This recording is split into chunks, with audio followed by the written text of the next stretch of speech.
11절까지. 베드로전서 5장 6절에서 11절까지. 신약성경 382쪽입니다. 베드로전서 5장 6절에서 11절까지의 말씀입니다. 우리 말씀 한 목소리로 함께 읽겠습니다. 시작. 그러므로 하나님의 능하신 손 아래에서 겸손하라. 때가 되면 너희를 높이시리라. 너희 염려를 다 주께 맡기라. 이는 그가 너희를 돌보심이라. 근신하라. 깨어라. 너희 대적 마귀가 우는 사자와 같이 두루 다니며 삼킬 자를 찾나니 너희는 믿음을 굳게 하여 그를 대적하라. 이는 세상에 있는 너희 형제들도 동일한 고난을 당하는 줄을 알미라. 모든 은혜의 하나님 곧 그리스도 안에서 너희를 부르사 자기의 영원한 영광에 들어가시게 하신 이가 잠깐 고난을 당한 너희를 친히 온전하게 하시며 굳건하게 하시며 강하게 하시며 터를 견고하게 하시리라. 권능이 세세 무궁토록 그에게 있을지어다. 아멘. 여러분, 11월 첫 번째 주일입니다. 오늘 말씀 조금 무거울 수 있지만 여러분, 이 말씀을 통하여서 우리 그리스도인들이 세상을 바라보아야 하는 시선과 또한 관점이 분명히 잡혔으면 좋겠습니다. 여러분, 그리스도인들에게 이런 이태원의 갑작스러운 참사와 그래서 수많은 희생자가 발생하는 이런 재난을 만나면 슬픔과 함께 그 슬픔의 뒤에 우리는 항상 왜라는 것을 물음을 갖게 됩니다. 그렇죠. 그리고 그 답을 찾기 위해 묻기도 하고 해석하고 또한 이해해 보려고 합니다. 그런데 결국 납득할 만한 타당성을 찾지 못하는 경우가 많아요. 그리고 그런 과정 속에서 목사인 저에게도 많은 물음들을 하죠.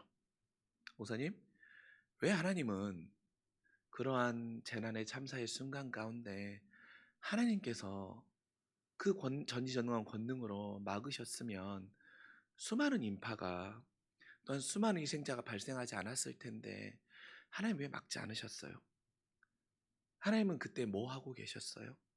이렇게 묻기도 하고 또한 어떤 물음을 갖습니까? 하나님, 거기 있는 희생자 중에 어떤 이는 아침 일찍부터 자신의 생계와 생활을 위해서 아르바이트를 하고 그 늦은 시간까지 일하고 집에 돌아가는 길에 이제 내일이면 주일에 교회에 가서 함께 예배하며 하나님의 은혜로 회복되고 쉼을 얻을 수 있겠구나라고 하는 그런 기대감을 가지고 집에 돌아가는 이들도 있었을 텐데 하나님, 예수님을 잘 믿고 세상 가운데 누구보다 더 성실하고 최선을 다해 살아가는 그 사람에게 하나님 갑작스럽게 그 사람의 생명을 하나님께서 거두어 가시면 어떻게 하십니까?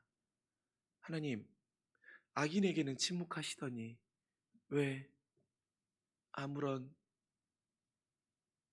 죄가 없는 그들에게는 이런 아픔을 주십니까? 우리 안에 이런 물음들을 갖게 됩니다. 그리고 그런 물음을 목사인 저에게도 많이 물어요.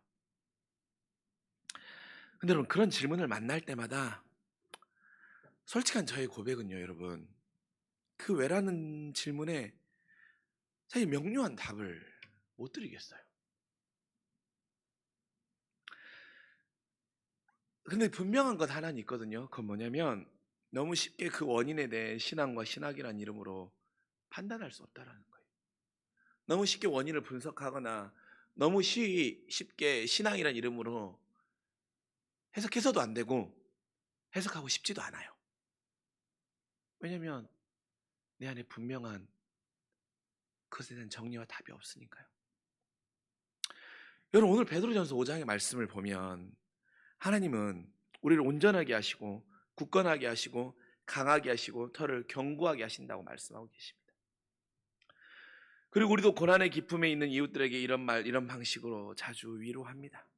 하나님이 이 일을 통해서 너를 온전케 하시고 또 굳건하게 하시고 강하게 하실 거야.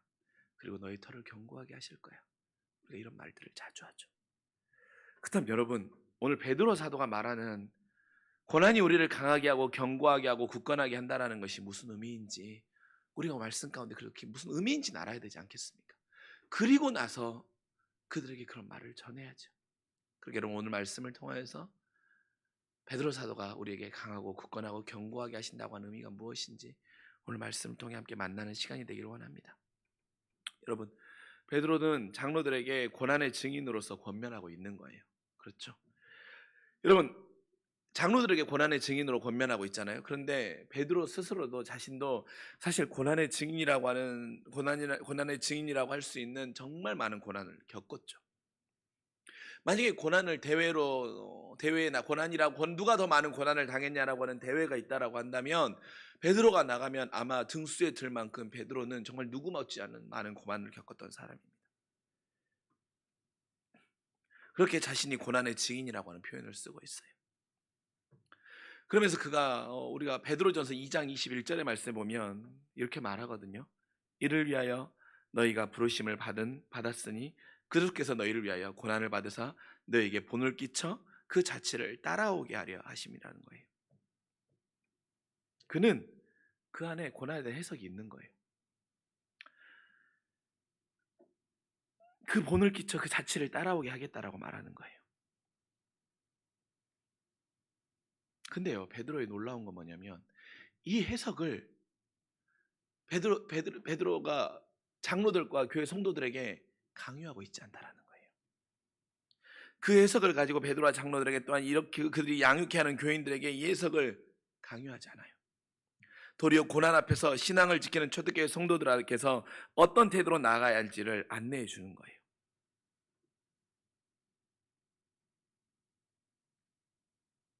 내가 고난을 받는 것은 주께서 그 자취를 너에게 본을 끼쳐 그 자취를 따라오게 하심이니까 너희도 고난을 너희의 본으로 삼아야 되라고 강요하는 것이 아니라 도리어 3절의 말을 하는 거예요. 오늘 본문 3절. 오늘 본문 3절 뭐라고 말합니까? 베드로가 맡은 자들에게 주장하는 자세를 하지 말고 양의 무리의 본이 되라는 거예요. 주장하는 자세를 취하지 말고 본이 되라고 하고 있습니다. 다른 말로 하면 지배하려 하지 말고 모범이 되라고 하는 것입니다. 여러분, 지배는 권위적인 태도가 수반되어 있지요. 그리고 권위적인 태도는 상대방에게 자신의 생각이나 의견을 강요해요.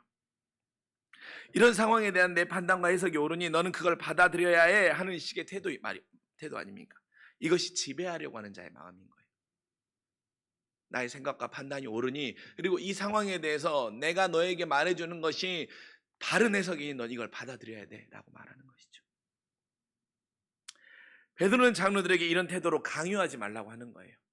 초대교회 성도들이 분리시험과 또한 로마의 환난과 고난과 시련과 박해 앞에 있을 때 너희가 이 고난에 대한 너희의 해석을 그들에게 강요하지 말라고 말하는 거예요. 여러분, 성도가 경계해야 하는 태도 중에 하나가 무엇인지 아십니까? 그건 바로 폭력적인 위로예요. 폭력적인 위로. 위로하기를 원하는 마음이 넘쳐서 섣불리 고난에 있는 자에 대한 삶에 대해 신앙의 의미를 자꾸 부여해 주려고 해요. 특별히 목사인 제가 그런 실수를 많이 하죠. 깊은 고난 가운데 있는 사람이 슬퍼하거나 애통해하거나 아니 고난을 당했으니 하나님을 원망할 수도 있잖아요. 고난을 당했으니 하나님 앞에 자신의 마음을 토로할 수도 있잖아요. 그리고 고난을 당했으니 하나님 앞에 항변할 수도 있잖아요. 하나님이 미울 수 있잖아요. 그런데 슬퍼하고 아파하고 애통해하고 하나님 앞에 항변하고 하나님을 미워하고 하나님을 원망하고 싶은 그 시간마저도 빼앗아 버리는 거예요. 마치 신앙이라는 이름으로, 신앙인의 위로라는 이름으로 아주 폭력적으로. 그러니까 충분히 슬퍼하고 고난을 아파할 겨를 내 기회조차도 빼앗아 버린다라는 거예요.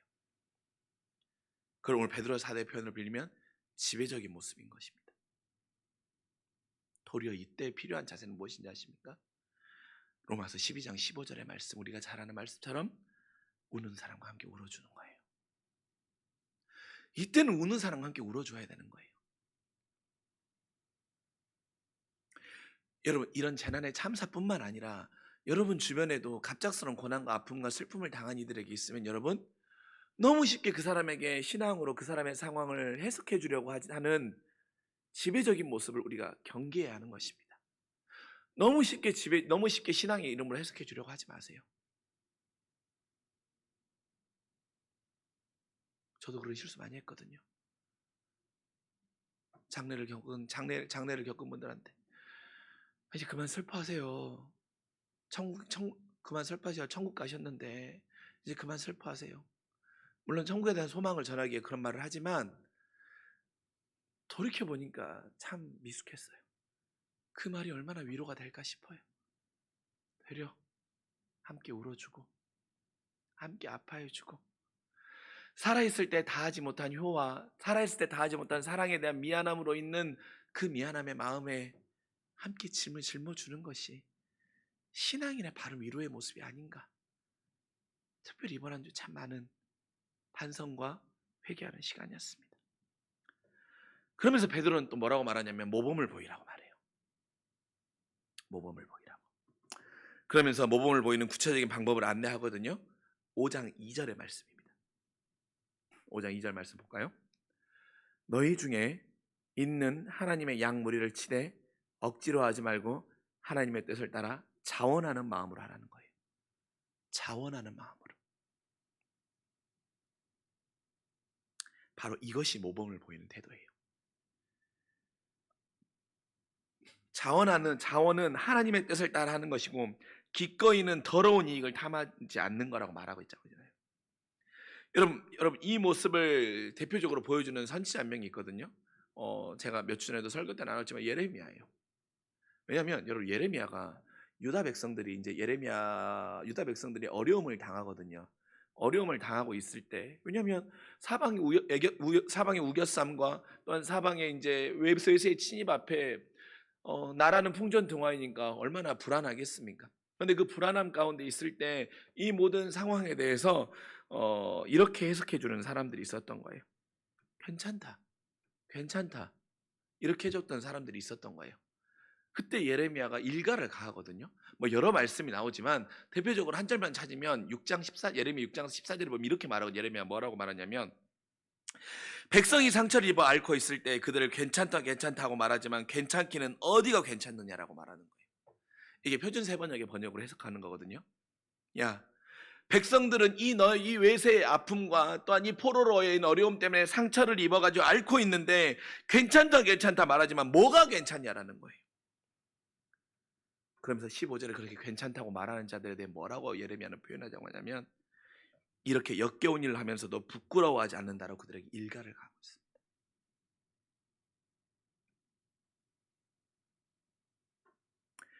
왜 우리가 포로가 되어 있고 왜 고통을 당해야 하는지 알지 못하고 그로 인한 길품 슬픔에 있는 이들에게 자원하는 마음으로 하나님의 뜻을 전하는 거예요. 더러운 이익을 탐하는 자들과 같이 하지 아니하고 고통 가운데 있는 자들에게 기꺼이 그들이 납득할 수 있는 종결의 요소를 들려주는 거예요. 무슨 의미냐면 너 때문이 아니라는 거예요. 너 때문이 아니라는 거예요.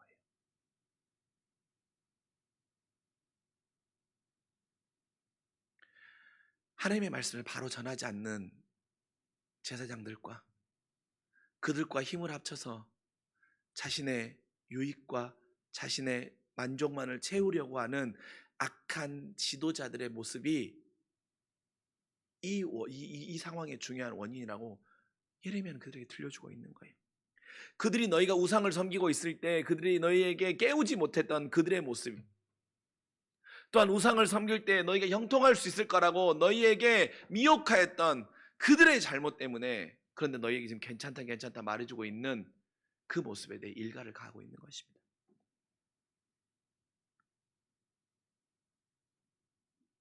그렇게 여러분, 우리 안에 우는 자와 함께 울어준다라고 하는 것은 여러분, 이런 이해되지 않는 고난을 만났을 때 이 사람들은 납득이 돼야 되거든요. 근데 납득이 잘 안 되잖아요. 사실 우리 예지 청년매도 생각해 보십시오. 상수가 오늘 점심까지만 나랑 같이 밥을 잘 먹었어요. 그리고 상수가 잠깐 나갔다 올게 했어요. 근데 돌아오지 못하는 거예요. 그리고 이제 상수의 방은 더 이상 상수의 방이 아닌 거예요. 이게 납득이 안 되잖아요. 갑작스레 그런 일을 만나면.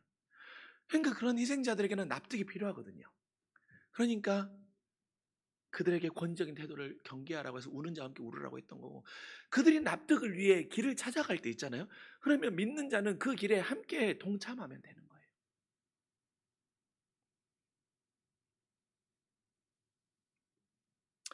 근데 제가 여러분들에게 계속 이렇게 말씀을 전하고 있지만 여러분 머릿속에 지금 사라지지 않는 게 하나 있죠. 그럼 그때 하나님은 뭐 하셨냐라는 거예요. 하나님은 뭐 하신 거예요? 그렇죠? 전지전능하시니까 막으셔야지 왜 가만히 보고 계시냐는 거예요. 그때 하나님 도대체 어디 계셨습니까? 하나님 주무셨습니까? 왜 하나님 이 사건에 대해 침묵하십니까? 이 고난의 시간에 하나님은 도대체 어디 계셨냐라는 거예요. 근데 여러분, 우리가 이런 참사를 만날 때마다, 고통과 슬픔이 찾아올 때마다 우리는 하나님의 뜻이 무엇인지, 하나님은 어디 계셨는지 이렇게 묻거든요. 근데 여러분, 그 물음 앞에 우리가 먼저 기억해야 할 것이 하나가 있어요. 오늘 6절 말씀이에요. 그러므로 하나님의 능하신 손 아래 겸손하라. 때가 되면 너희를 높이시리라. 하나님의 능하신 손 아래 겸손하라고 들려주고 있습니다. 여러분, 고통의 시간과 고통의 사건과 감당하기 어려운 참사가 일어나면 알고 싶고 따지고 싶고 판단하고 싶은 것이 인간의 본성이에요. 초대교회 젊은이들도 장로들에게 따지고 싶고 묻고 싶었을 것입니다. 왜 신앙을 지키며 살아가고 있는데 이런 숱한 시험과 환난과 어려움과 박해가 점점 더 거세지냐고 말입니다. 상황의 차이가 있을지 모르지만 그때 예수의 이름을 지키다가 죽었던, 예수의 이름을 지키다가 억울한 네로의 그 누명 때문에 죽었던 수많은 그리스도인들의 그 참사와 지금과 사실 고통의 무게의 질량은 다르지 않을 것입니다. 그런데 베드로는 이때 하나님의 능하신 손 앞에 겸손하래요. 그렇다면 하나님의 능하신 손 앞에 겸손하라는 것은 묻지도 말고 따지도 말고, 여기 안에 하나님의 선한 뜻이 있어, 이 안에 하나님의 무슨 뜻이 담겨 있으니까 그냥 그 뜻 안에 순종해 라고 그렇게 말하는 것입니까? 여러분, 그런 의미가 아니에요. 그리고 여러분, 정말로 권면하고 부탁드립니다. 이런 말에 절대 미혹되지 마십시오. 이런 참사가 일어나야, 이런 참사로 인해 나라가 더욱더 성숙할 수 있고 우리의 의식이 더욱더 발전할 수 있기 위해 이들의 희생이 필요했다는 식의, 여러분 절대 이런 말에 속으시면 안 됩니다. 우리 하나님 그런 하나님 아니에요. 우리 하나님이 그런 무고한 생명의 죽음으로 인하여서, 우리 하나님 그런 하나님 절대 아닙니다. 여러분, 그렇게 말하는 사람들의 말에는 여러분들이 신앙의 이름으로 거부해야 되는 거예요. 신앙의 이름으로 그 말은 틀렸다라고 말할 수 있어야 돼요. 그건 틀린 거예요. 그건 제 신앙 양심을 걸고 말할 수 있어요. 그건 틀린 거예요. 우리 하나님 그런 하나님 아니에요. 이게 커지면 그렇다니까요. 어떤 식이냐면, 야, 여기 안에 무슨 하나님의 뜻이 있을 거야. 근데 그 하나님의 뜻이 이것을 통해서 죄악을 심판하기 위해서, 이것을 통해서 우리나라가 더욱더 성숙하기 위해서. 여러분, 절대 이런 말에 속지 마십시오. 그렇다면 하나님의 능하심 앞에 겸손하라고 하는 것은 무슨 의미입니까? 그것은 오늘 8절과 연결해야 돼요. 8절. 깨어라. 너희 대적 마귀가 우는 사자와 같이 두루 다니며 삼킬 자를 찾나니. 이 말씀과 연결해서 해석해야 돼요. 깨어 있으라는 거예요. 무슨 의미입니까? 분노의 방향을 사단은 잘못 설정하게 하니 깨어 있으라는 거예요. 사단이 이런 참사가 일어나면 그 분노의 방향을 하나님께 향하도록 우리를 미혹해요. 이 모든 분노 원인을 하나님께 돌리도록 우리를 미혹한다니까요. 하나님이 지켜주지 않아서 그랬고, 하나님이 이런 참사 앞에 아무것도 하지 않았다라고 하는 무능력한 분이라는 식으로 우리의 마음을 미혹해요. 우는 사자처럼.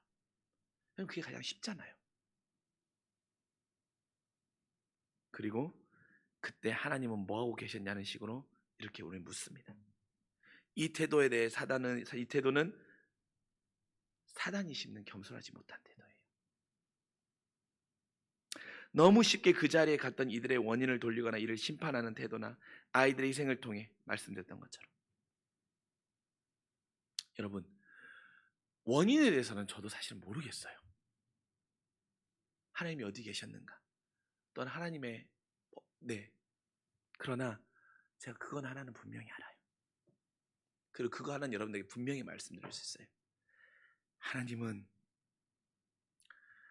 사랑하는 사람을 잃고 지금도 애통해하며 나도 따라 죽겠다라고 말하는 그 부모의 슬픔의 눈물 안에 하나님은 함께하고 계시고,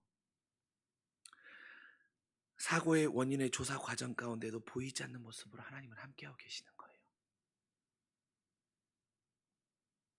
원인은 모르지만 슬퍼하고 애통해하고 절망하여서 내가 더 이상 이제 살 이유가 무엇이 있나라고 하면서 오늘 또 내 자녀를 따라 죽겠다라고 자신의 목숨을 끊는 것으로만 내 이 고통이 끝날 것 같다라고 그 아픔으로 애통해하고 있는 그 어머니와 그 아버지와 그 가족들의 슬픔의 눈물 안에 하나님은 분명히 함께하고 계세요. 그리고 이 소식을 듣고 함께 아파하며 기도하고 있는 모든 이들의 기도 가운데도 하나님은 분명히 함께하고 계세요. 여러분이 그들을 위해 기도하실 때 하나님은 여러분의 기도에 함께하고 계신 거예요. 그런 여러분, 능하신 손 아래 겸손히 정신을 차리고 하나님께 이 모든 것을 합하여 선을 만들어내시도록 돕는 삶을 결단하는 것, 그것이 바로 능하신 손 아래 겸손하는 것입니다.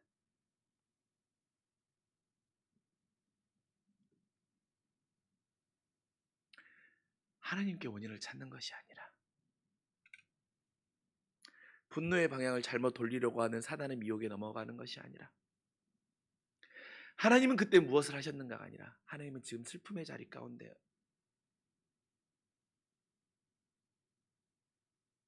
함께하고 계심을 겸손한 태도로 만날 수 있는 것이 바로 신앙인의 마음인 거예요. 베드로는 그 이야기를 하고 있는 것입니다. 그러면서 베드로는 애통해하는 자들에게 우리 성도의 삶에 그럼 우리가 무엇을 해야 하는지를 우리에게 묻고 있는 거죠. 우리가 뭘 해야 되는 거예요? 베드로는 우리가 동시에 믿는 자가 갑작스러운 고난 앞에 애통하는 자들을 위해 해야 할 일이 무엇인지에 대해 들려주거든요. 그건 바로 뭐냐면 고난에 연대하라는 거예요. 고난에 연대하라고. 여러분 9절 말씀 볼까요? 너희는 믿음을 굳건하게 하여 그를 대적하라. 이는 세상에 있는 너희 형제들도 동일한 고난을 당하는 줄 알미라 라고 말하고 있습니다. 세상에 있는 너희 형제들도 동일한 고난을 당한다라는 거예요. 근데 그 앞에 대적하라고 경고도 하죠. 무엇입니까? 여러분, 예수 믿지 않아서 죽었어, 대충 믿어서 이런 일 당했다, 예수 믿어도 잘못 믿으니 심판받았다는 식의 우는 사자와 같은 악한 말과 사단의 논리에 현혹되지 말고 그걸 대적하라는 거예요. 제가 항상 말씀드립니다. 우린 누구를 판단할 수 있는 자리에 있는 사람이 아니에요. 심판과 판단 오직 하나님 한 분만 하시는 거예요. 그것도 하나님의 종말의 때, 하나님은 심판하시고 판단하시는 거예요. 그런데 동일한 고난을 당하는 줄 알미라라고 하는, 여러분, 이 말씀이 우리에게 매우 중요한 말씀입니다. 동일한 고난이라고 하는 말은 무슨 뜻이냐면, 이 고난은 나도 언젠가 만날 수 있는 고난이라는 의식을 지니라는 말이에요. 나는 안 당해서 다행이다, 하나님이 이런 상황에서 이런 상황을 피하게 해주셔서 다행이라고 하는 식으로 해석하지 말고, 누구나 피할 수 없는 동일한 고난이니 그 고난이 내가 아닌 그에게 찾아왔다라고 하는 그 마음을 가지라는 거예요. 모든 고난은, 모든 이렇게 이해되지 않는 상황은 언젠가 나에게도 올 수 있는 거예요. 그래서 동일한 고난을 당하는 줄 알라고 말하고 있는 것입니다. 그러면서 이 고난이 내 고난이 될 수 있기에 우리는 우리의 고난이기에 이것을 그들의 고난 앞에 적극적으로 고난에 연대하라는 거예요. 그의 고난이 아니라 우리의 고난으로. 그러면서 베드로 사도는 4장 8절, 베드로전서 4장 8절의 말씀 뭐라고 말씀하십니까? 무엇보다도 뜨겁게 사랑할지니 사랑은 허다한 죄를 덮는다라고 말하는 것입니다.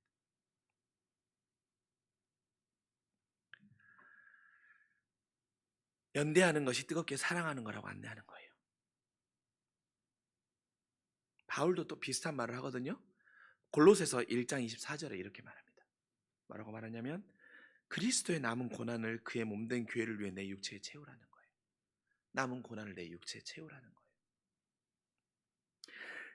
그들의 고난 앞에 함께 울어주고 대변하는 목소리에 마음을 다하고 그들을 위한 기도를 쉬지 않는 그 사랑으로 내 육체의 그 고난을 채우라는 거예요.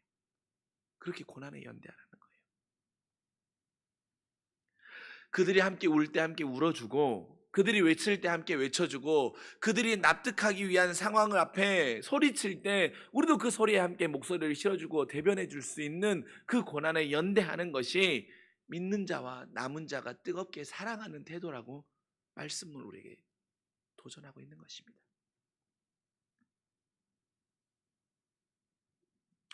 그러니 쉽게 신앙으로 해석해 주려고 하지도 마시고 너무 쉽게 판단하여서 예수 잘못 믿어서 예수 믿지 않아서 아니 하나님이 이 희생을 통하여서 뭐 나라의 더욱더 뭐 발전을 위하여서 뭐 이런 사단의 우는 소리를 꼭 경계하십시오. 되려 그것이 여러분 복음을 막아요. 되려 그것이 교회를 편협하다고 말해요. 그것이 되려 예수 그리스도의 사랑에 대한 확장성을 제한하는 거예요. 말씀드렸잖아요. 하나님은 어디 계신다? 그 우는 자의 울음 가운데 함께하고 계시는 거예요. 그래 우리는 함께 울어주는 것이고 함께 기도해 주는 것이고 그들이 목소리를 외칠 때 그 목소리에 뜨겁게 대변해 주는 거예요.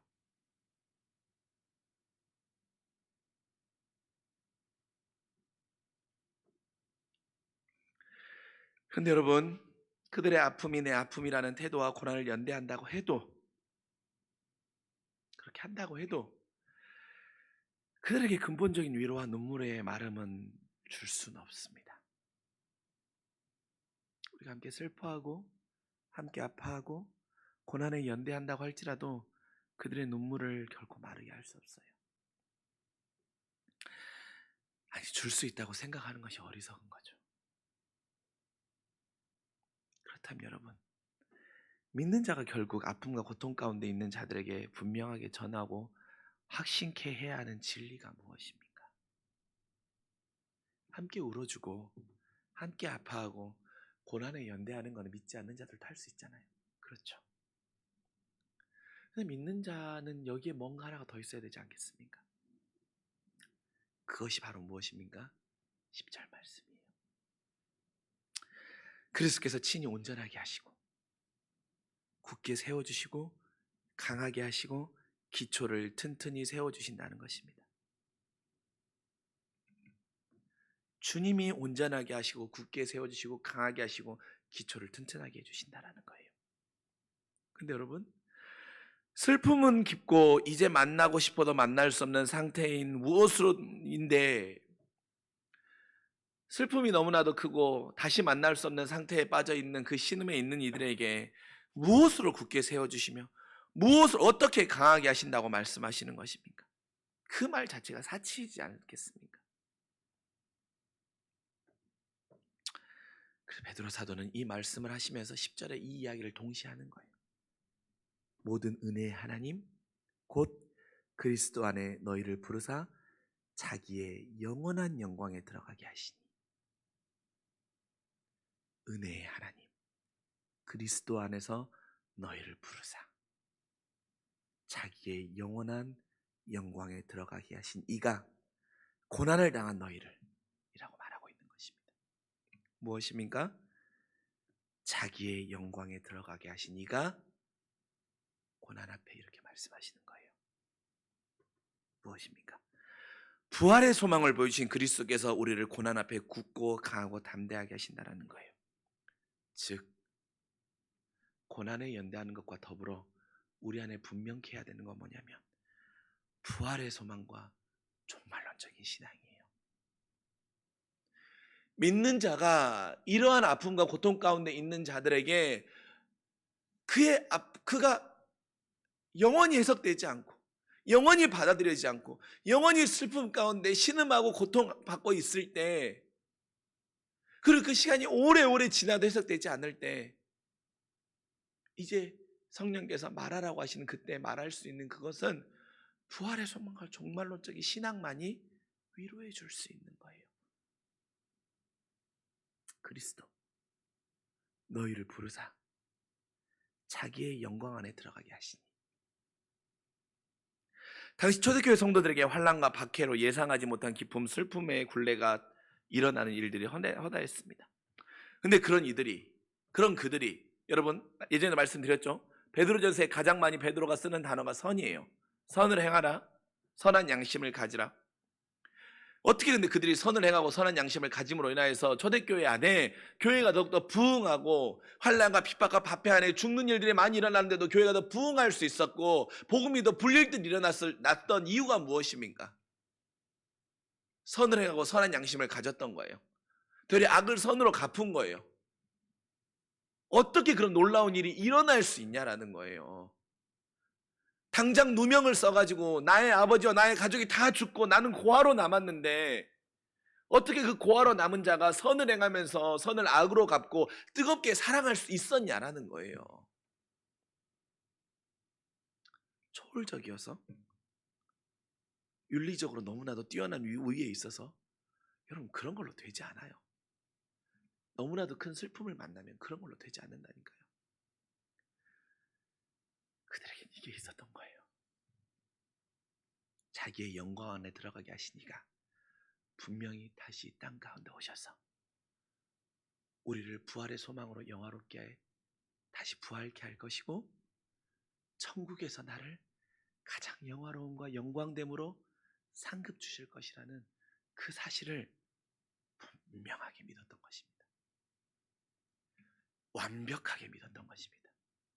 전혀 의심하지 않았던 것입니다. 부활의 소망과 종말의 신앙을 말입니다. 이것은 끝이 아니고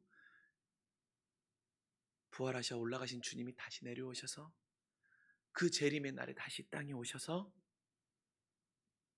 나의 아버지와 나의 어머니와 나의 아내를 그 복음을 지키다 갑작스럽게 죽은 그들을 다시 영화롭게 하셔서 우리를 살려줄 것이고 그 부활의 영광을 나에게 보여줄 것이고 설령 그 날이 나의 삶이 끝나는 날까지 오지 않는다고 할지라도 천국에서 우리를 다시 만나게 하셔서 회복하시고 위로하시고 아픔도 고통도 죽음도 없는 그곳에서 영원한 기쁨을 누리게 하실 것이라고 하는 그 천국에 대한 분명한 확신과 천국에 대한 소망을 믿어 의심치 않았기에 그들은 그 상황 가운데서도 뜨겁게 사랑할 수 있었던 것이고 선을 행할 수 있었던 것이고 선한 양심을 가질 수 있었던 거예요. 자기의 영광 안에 들어오게 하신 이에 대한 그 확신이 있었기에. 세상의 보상과 축복과 풍성함이 그들을 위로해 주는 것이 아니에요. 분명 우리는 영광스러운 몸으로 다시 만나고 부활의 소망이 주님의 천국에서 우리를 영화로운 모습으로 만나게 할 것이라고 하는 그것이 바로 세상 무엇보다도 강력한 위로가 됐던 것입니다. 그렇게 여러분, 먼저 여러분에게 말씀드립니다. 여러분, 부활의 소망과 천국에 대한 확신이 여러분 안에 흔들리지 않기를 원합니다. 부활의 소망과 천국에 대한 확신을 여러분 분명히 가지세요. 여러분 안에 그것이 분명하면 그것을 통하여서 고통 가운데 있는 자들, 슬픔 가운데 있는 자들, 이해되지 않는 상황 앞에 절절히 외치는 자들에게 고난에 연대하여 여러분들이 그들에게 말할 수 있는 그 말이 그 인생의 세상 무엇과도 바꿀 수 없는 위로와 소망으로 역사할 것입니다.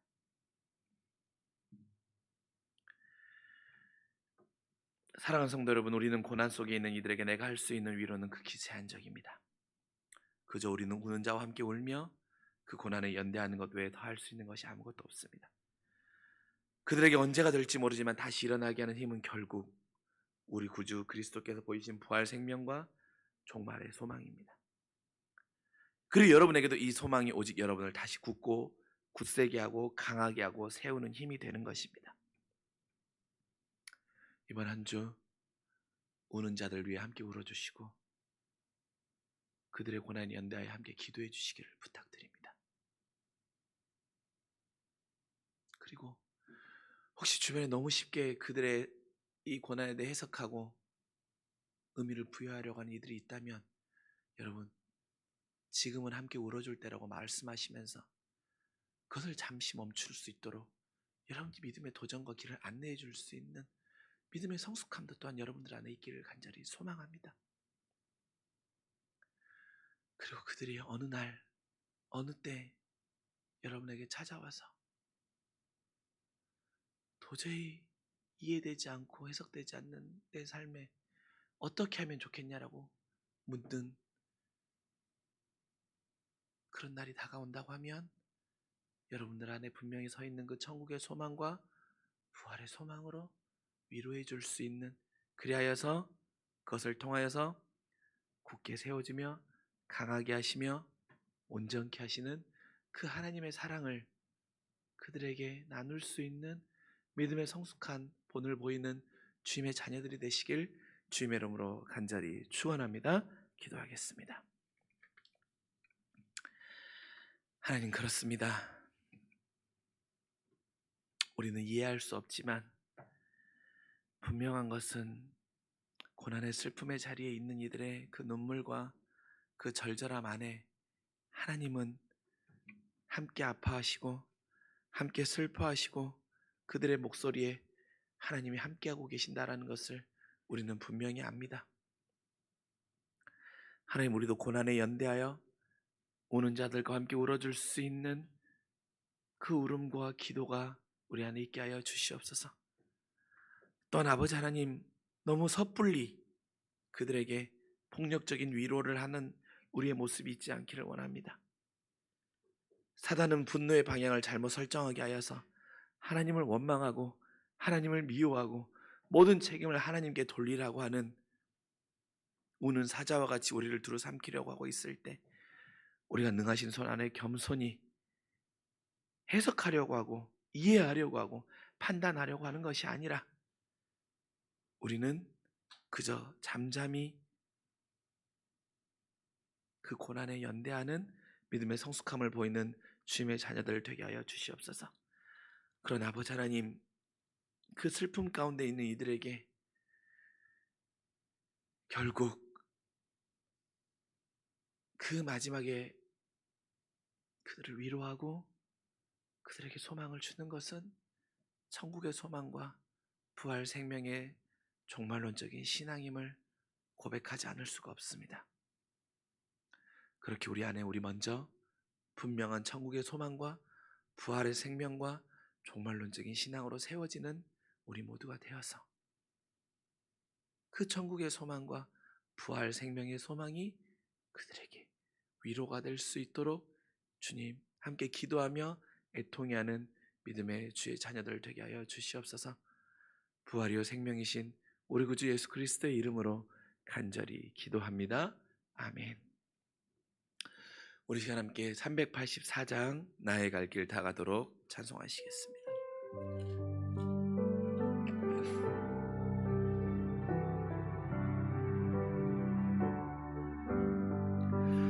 나의 갈 길 다 가도록 예수 인도하시니 내 주 안에 있는 긍휼 어찌 의심하리요.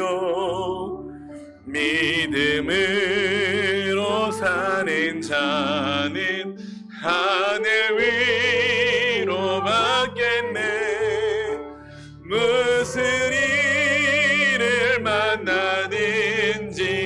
만사 영통하리라. 무슨 일을 만나든지 만사 영통하리.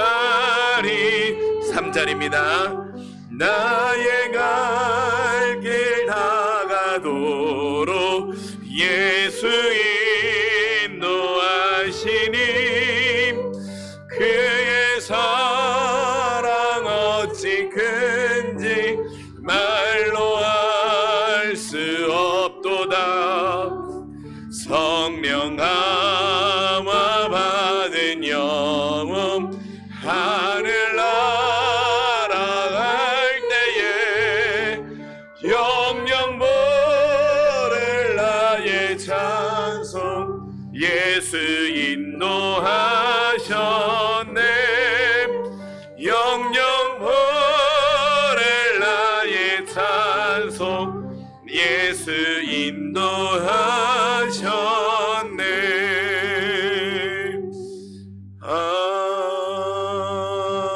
아멘.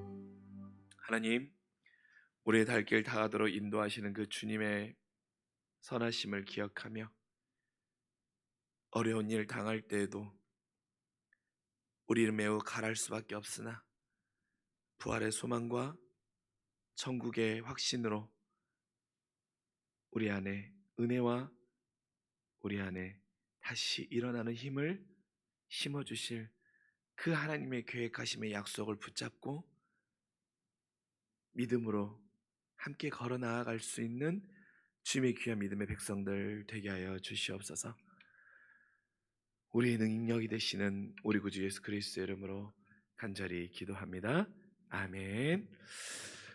여러분, 광고는 주보를 참고해 주시면 될 것 같고요. 다른 광고들은 주보를 참고해 주시면 좋겠고요. 11월 20일은 추수감사주일 선교 바자회로 진행한다라는 것, 또한 우리 동티모르 교회를 위해서도 함께 기도해 주시길 부탁드립니다. 우리 다 함께 결단 찬송, 부흥 찬송하시고 축도함으로 예배 마치겠습니다.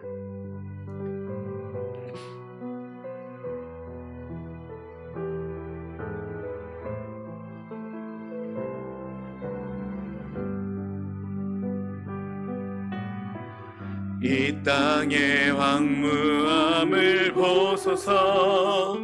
하늘의 하나님 긍휼을 베푸시는 주여, 우리의 죄악 용서하소서.